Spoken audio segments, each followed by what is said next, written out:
Hi, everybody. Welcome to another edition of Bengal Magazine. We have an all-female show today, and I'm very happy about that. Every single one of our guests is a woman, and we're going to start off with women's lacrosse. And head coach Meg Stevens joins us. She's bringing along freshman Karen Shaddock. And Karen is just having an absolutely terrific season, record-shattering year, so it's going to be fun to talk to her. After that, we're going to take a trip down memory lane. And Dr. Gail Maloney, 31 years here at Buffalo State. She has retired. She's on the show to talk about that. And then we go to softball, and senior Marissa Mariano and Carly Lopez will be joining us from the softball team. So we're going to take a quick break, and when we come back, we are talking lacrosse.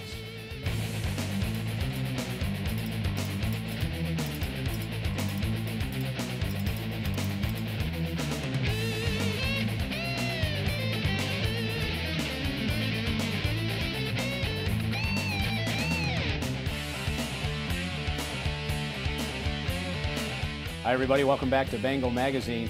We have breaking news. Not very often on this kind of show do you have breaking news, but about 4 or 5 hours ago, we just found out that our women's lacrosse team has broken into the national polls. We are 18th in the country in Division III. That has never, ever, ever happened at Buffalo State before for women's lacrosse.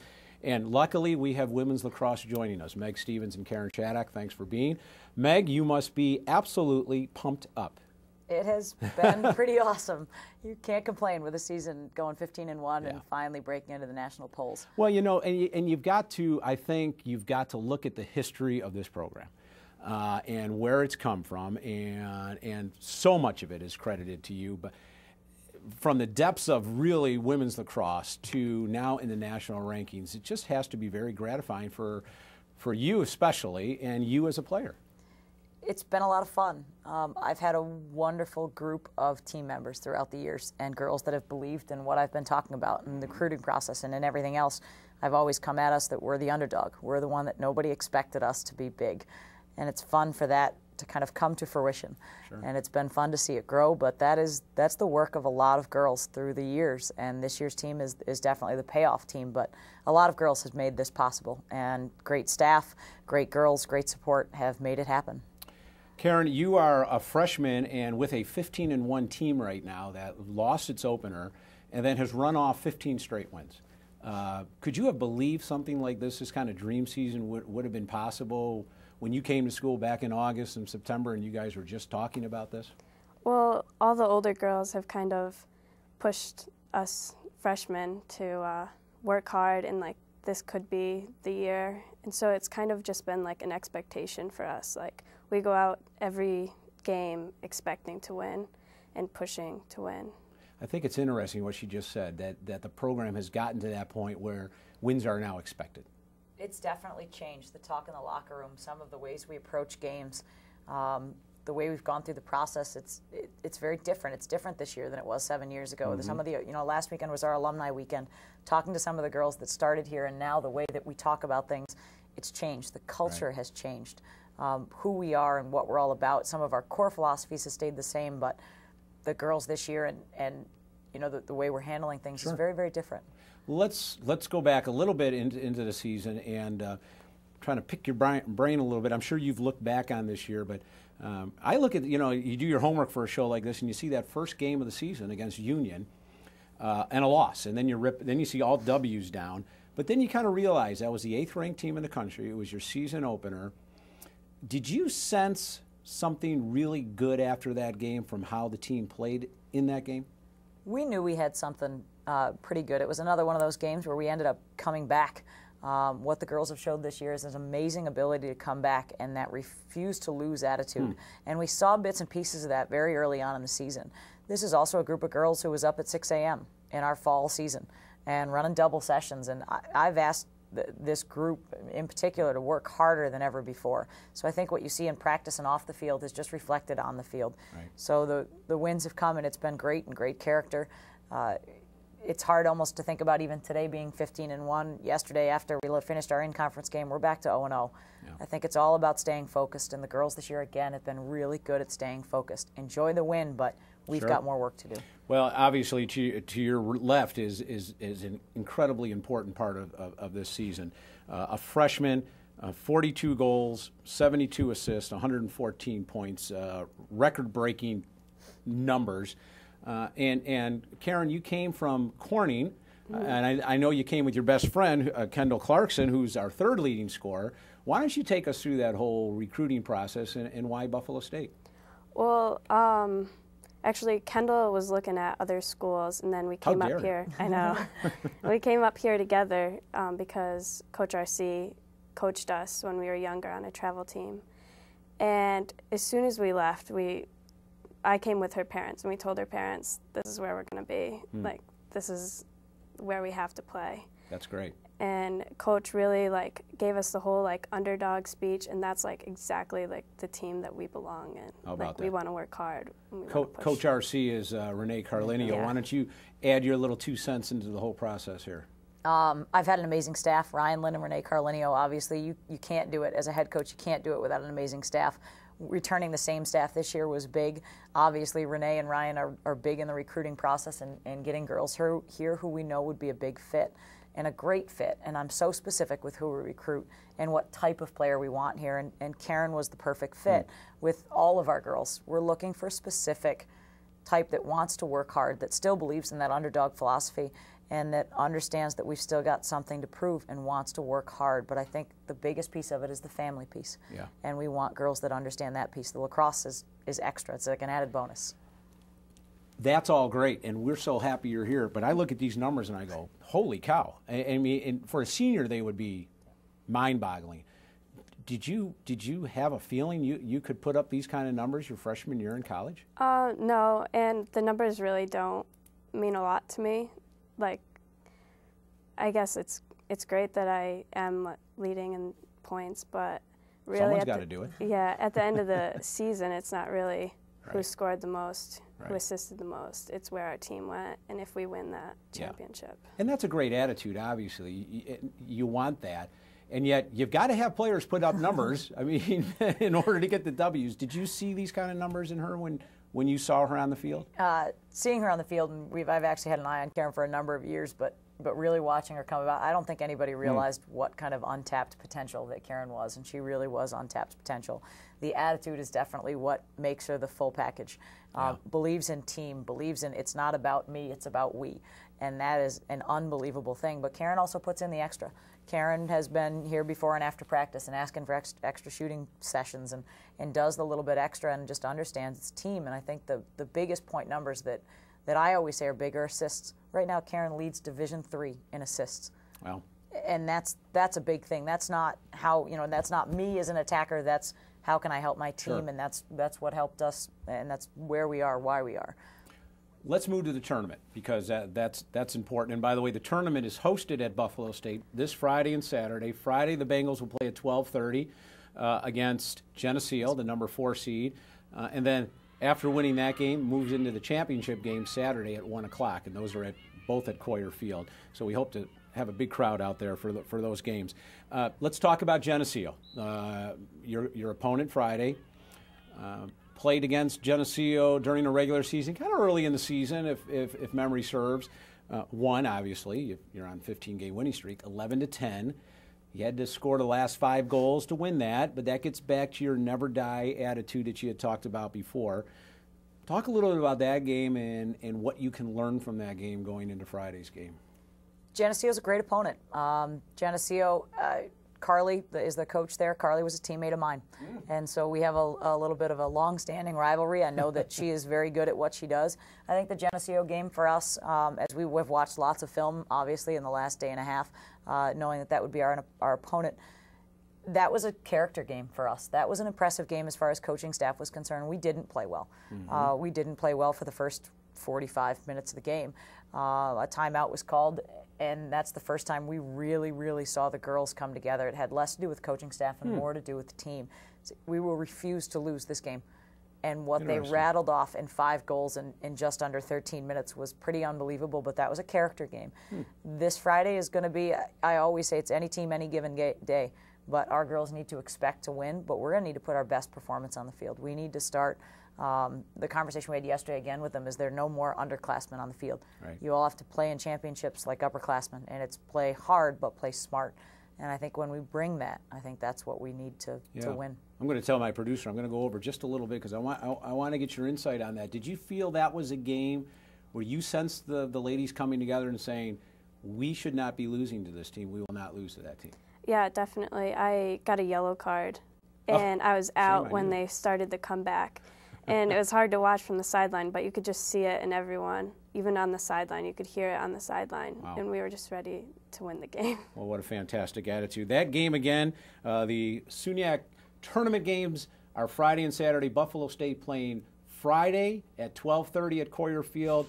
Championship game is Saturday at 1 o'clock at Coyer Field, so please come on out and cheer on Lacrosse. Meg, Karen, thank you very much for being on, and best of luck to you this weekend. Okay. We're going to take a quick break, and when we come back, a trip down memory lane.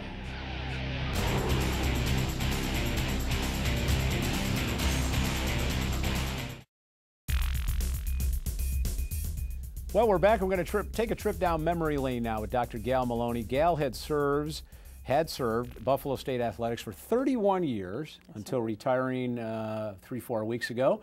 And we brought her on the show to just talk about those 31 years and to thank her for all of her professionalism and her work in athletics. Can you believe, you know, you and I had this talk, and it's got to be very dramatic to end your professional career. Like all of a sudden it's not happening. You don't have the staff meetings, you don't have the headaches from the budgets, you don't have coaches coming into your office every day asking or whining or complaining or whatever. Do you believe it's over in that sense? It is a very daunting kind of a feeling. You carry a range of emotions when you go through something like this. And retirement doesn't come easy. It's not like I just got up one day and said I'm going to retire. I spent some time planning for it and thinking about it and what it means in my life personally, what it means to the college and the department, and all those things come into play. And spend a lot of actually sleepless nights thinking about it because it's one of those life transitions. Right. Like, where am I going to go to college, or what job am I going to get when I leave college? I mean, it's a transitional point in your life. The difference I think I find here with retirement is that it's a very isolating kind of an experience. It's all about what I'm going to do. It's not what my friends or my classmates or my colleagues or anybody does. It's my decision and it's my life. Yeah. So it's kind of an isolating feeling. Interesting. Actually. Yeah. If you can, and I know this is somewhat of an interesting question, but when you came onto campus 31 years ago, what were you thinking then? Were you thinking young professional, do this, move up? What were your thoughts when you came to Buffalo State? What was your initial role here for the athletics department? When I first came to Buffalo State, actually, I had been in high school for 6 years prior to coming to the college, and I moved to Buffalo for a physical education teaching job at Amherst Central High School, thinking at that time, 37 years ago, that I would probably stay in the Buffalo area for 2 or 3 years and then move on. Well, that led to 6 years at the high school, and then an opportunity arose here at the college for me to come on board. And my initial position here was head women's basketball coach, head women's field hockey coach, and the associate director of athletics for women. So I was in charge of only the women's program at that time period. Through various personnel changes throughout the course of time, in the mid-'80s, I became the associate director of athletics for the entire department, so my responsibilities changed at that point. And then again, in the late 90s, my title changed again. I became the senior woman administrator, senior associate director of athletics. And then in 2000, when I stopped coaching, I kind of went full-time administration. So my career has kind of evolved over the years, but it's hard to believe that it's been 31 years. Yeah, you know, it's funny listening to that. I remember what my dad said when he retired from the old Niagara Mall. 42 years, and he says, you know, you'll never see somebody retire in one job after 42 years. And I thought, just when you said that, I go, well, geez, that's 31 years. Who'd have thunk it, though, but certain things happen, and you probably don't say, this is going to be Buff State, and I'm done with it. But things fall into line, promotions happen, and there you are, 31 years later. I think when I look at my career, I'm sitting here right now, and I really have come full circle, because I can recall back in 1979-80, sitting in my office, and a young reporter from from the Record came and interviewed me about my my basketball season, and that young Cub reporter was none other than Tom Koller. Thank you. And here we are, 31 reminding years. me how old I am. 31 years later. Tom was a student here, a journalism Yes. major, as I recall, and here we are 31 years Yes. later chatting about my career. So I don't think either of us at that what's time interesting, period Gail? thought that that was going to happen. No, not as you're saying this. My director-producer is in my ear saying, what were you doing 31 years ago? And you just answered him. I mean, 31 years ago, I came in and interviewed you as a Cub reporter for the Buffalo State Record. I still have How that about article. That? Isn't that interesting? I'm going to brag a little bit about you because I know you won't. So listen up, everybody. 21 seasons as women's basketball coach. An incredible record of percentage-wise of 71% in terms of wins, 374, 154, 7 conference championships. 9 trips to the NCAA. Oh, we could only dream about that now. 3-time SUNYAC Coach of the Year, Senior Associate Athletic Director, Senior Women's Administrator, served as Interim Athletics Director, and a real guru in the national circles. I'm not just talking Buffalo, I'm talking national circles in Title IX. And you should be applauded and commended for all that. Let's talk basketball from all this first. All those years and all those great seasons, the greatest accomplishments, the most satisfying wins. When I look at, obviously I coached 524 basketball games, so there are quite a few memories that are there, Tom. But one particular game will stand out, I think, always, and it was the last conference championship that I had the privilege of winning, and back in 1992. Yeah. And we were not favored in that game. The last week in February, we had lost to Geneseo on their floor in our last conference game of the season by 34 points. We went into the conference championship. We had a great quarterfinal game, semifinal against Binghamton. We beat them by a point. Getting into the championship game, and of course, who do we face but Geneseo? There you go. And having just lost to them by 34 points a week before, they had an All-American on their team named Katie Smith, and she had scored, I think, 32 against us at Geneseo. So we had a container. And we changed the defense a little and did some things, and our kids played their hearts out. 3 of those players are in our Athletics Hall of Fame right now. And we actually contained Katie Smith. She was 0 for 1 shooting in the first half. One shot. And she finished the game 0 for 1. Oh, my goodness. Never got a shot off. Now in the that's second containing. Half. That's containing. And we wound up winning that conference championship. Wow. And they were stunned because they had been nationally ranked in the top 10 all season long and had a great team.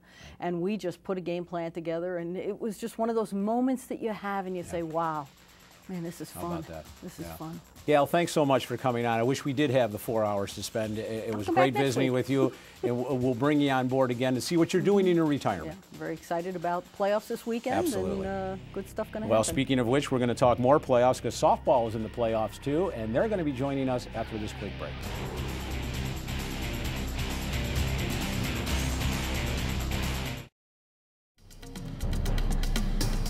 Hi, everybody. Welcome back to Bengal Magazine. We're going to talk a little softball now with Marissa Mariano and Carly Lopez. Thanks, ladies, for coming on. A big weekend for softball. They, too, head into the SUNYAC tournament down in Cortland. But we want to talk a little bit about the season first and the seasons that you're having, both as individuals and the team. 25-11 overall, 15-5 in the conference. Marissa, you're having just a terrific season, leading the team in batting, 382 average, leading the team and the conference in home runs with 8, 34 RBIs, a slugging percentage of .645. You're nodding your head. Yeah, those are pretty good. Those are pretty good. Keep going. But a couple months ago, did you think this type of season was going to happen for you? I did. I've always been really confident in how I play.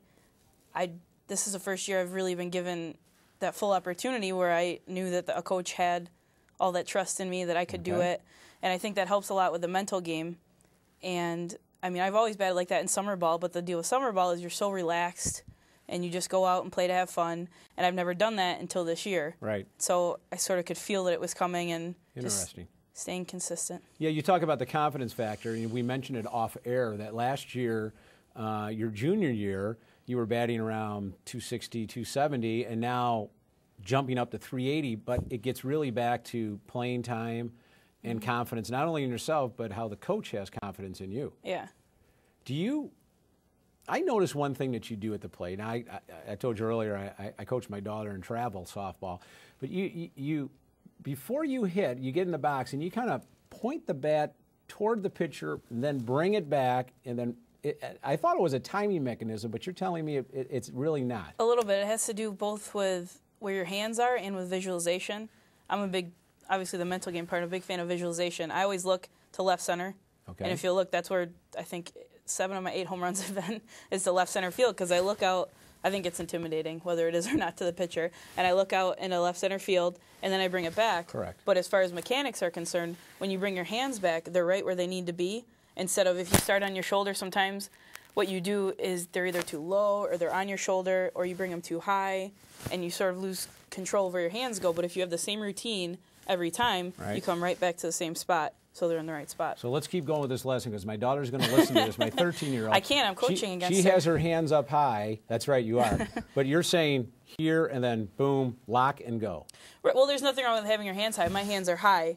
It's just a matter of getting them to the same spot every time. Okay. Because if you start with them on, there's a lot of people that can start with them on their shoulder and pick them up to the same spot, but that's never worked for me because I'll wait too long and I won't get them off the shoulder quick enough, or just the bat's not in the right spot. So Gotcha. That's just what works for me. Carly, let's talk about you a little bit, and kind of a little different take than what we're talking about here, in the sense that you're second in the team in walks, and we were talking beforehand. Is that a natural tendency to be watching for good pitches, or have you trained yourself to be watching for particular pitches that are in your zone? I think it's a little bit of both, but right now I have a different role on this team versus roles I've had in the past. We have hitters like Marissa, we have a lot of power hitters. My job on this team is to get on base. I get on base and I give all of our better hitters a shot to get me in, and if we're struggling hitting, a walk can get a lot of things started. Okay. So let's talk about off the field a little bit, because Carly is the winner of the Alumni Scholar Athlete Award being presented Monday at our banquet. 3.8 GPA, yeah. 3.8, I'm sorry, with a majoring in speech and language pathology, which is kind of interesting in itself. First of all, congratulations on that award. Speech and language pathology, how does one find her way to that major? I wanted to work with kids, so I looked at teaching, occupational, physical therapy. I really like the therapy and the more one-on-one. And the more interning and stuff like that, I ended up with speech pathology, and then I transferred here from Mohawk Valley. And I've loved it ever since. You're a Oriskany girl which is just outside of Mohawk Valley's in Utica, New York, correct? Right. Right, terrific. We move into the conference tournament, which is Thursday, Friday, Saturday, maybe Sunday, who knows. But last year to the final, and a one-run loss to Cortland. Is that something that's on your mind as you drive down this weekend, or is it let's take care of Geneseo first and worry about what happens on Friday and Saturday? You want me to take it? Sure, Marissa, why don't you? I don't think that it is a factor, because I think this team is so different from last year's team. And I think that happens with this program a lot. There's a lot of people, especially with people living at home, and situations change. So it's a different team that comes back every year. And I think this team is completely different than last year. We have a lot of returners, but I think that their mentality is different than it probably was last year. And also I think that it's really important to take playoffs one game at a time. If we look past Geneseo, we might not get past Geneseo. So it's extremely important to go one game at a time and hopefully go only 4 games. You know, and it's interesting. It's a double elimination tournament. So you got in the back of your head, okay, it takes 2 to get out, but you don't want to lose that first one either. You want to try to stay ahead of the curve if you can a little bit. It's the most important victory, this first one. Absolutely. Because you lose this first game, and we're most likely up against Cortland. Yeah, exactly. So we would much rather win this first game. first It's all uphill from there. Yeah. So let's talk we've got less than a minute. Geneseo, a loss, a doubleheader split, loss in the first game, 3-0 in 8 innings, and then a win 9-1. What do you remember from that doubleheader? What can you take into, I'm going to start with you this time. What can you take into Thursday's game with you? I think we're a completely different team from when we played Geneseo a month ago. Hitting-wise, we're more mature. I think we had 10 strikeouts in that game. And we just came off a couple of really good games against Ithaca College. They had a very similar pitcher to the first Geneseo pitcher we lost to. And I think we're a lot more prepared and more confident going into this weekend. Great. Well, ladies, that's going to wrap it up. I really appreciate you coming on the segment. And best of luck to lacrosse and best of luck to women's softball. How about 2 conference championships by the end of the weekend? Wouldn't that be great? Thanks again for being on. I want to thank everybody here at Instructional Resources and all my guests, especially Dr. Gail Maloney, for spending some time with us in 31 years here at Buffalo State. That's going to wrap it up for us. We'll see you in 2 weeks for more Bengal Magazine.